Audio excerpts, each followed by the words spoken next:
Timor-Leste's education system continues to grapple with teacher shortages, overstretched staff, and poor school facilities. In part 2 of our interview with Professor Aurélio Guterres, the respected academic and former UNTL rector shares his suggestions on how the Ministry of Education can strengthen teaching quality and build a more resilient education system.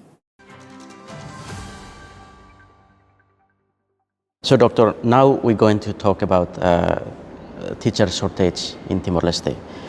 How can the Ministry of Education address the current teacher shortage in Timor-Leste? I think the problem that we are facing, we have it, I can categorize in three levels. We have at the policy level, administrative level, operational level. At the policy level, we don't have a clear, especially from the Minister of Education, the current minister, they don't have any strategic vision on how to direct this national education system, for instance.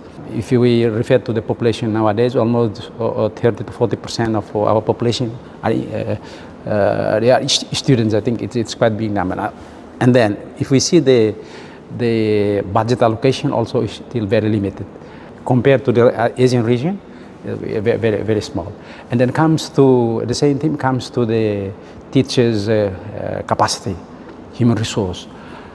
As you know, that in terms of our students, annual intake of students from basic education, an average, if we see the growth of our population, 25 to 30,000 students every year.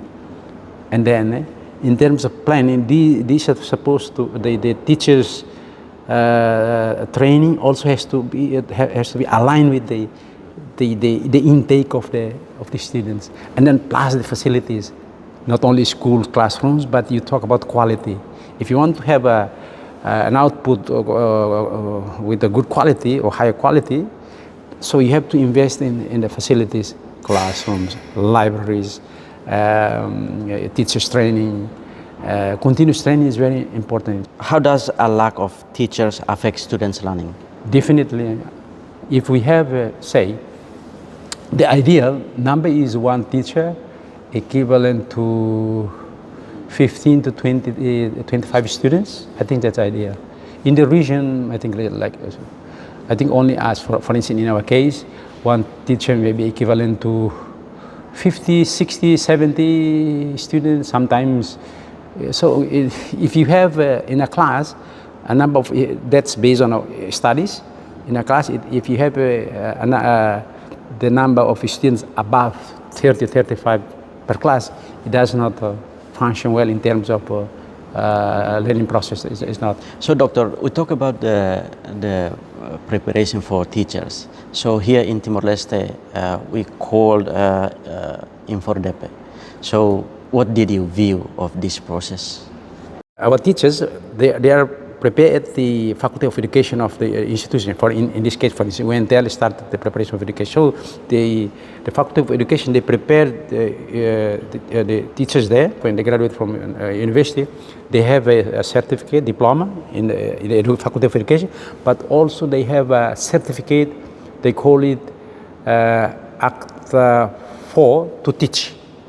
So they are different from other faculties. So they are ready to teach, but they also have, we call it a continuous training. And then when you talk to continuous training, the Infodep is taking care of that, providing continuous training.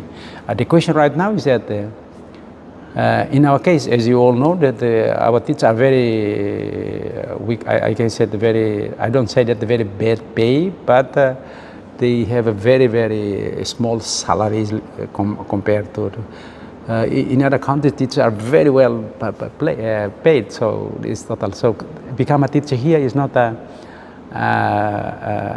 good job in terms of for family well-being. I don't think that we are really consider the role of our teachers in our education. So these also contribute to the quality, and then you don't recruit people. People go to teach not because they like teaching, or because it's like a job. It's not because people have. The teacher shortage has resulted in teachers teaching classes outside their areas of expertise. What impact does this have on students and teachers? Very, very in a big impact, especially if you say, I heard that some teachers, they are from social background, but they go and teach maths or physics or exact science. So it does not feel. Say, the teachers, they are prepared for it to teach maths, to teach psychology, chemistry, language. But if you recruit a teacher because he or she graduated from Faculty of Education, you don't see their background and then go and teach. So these will affect directly. I think that's all. Thank you very much for talking with RTTL News, Dr. Aurélio. Nice to meet you again. Thank you very much for inviting me.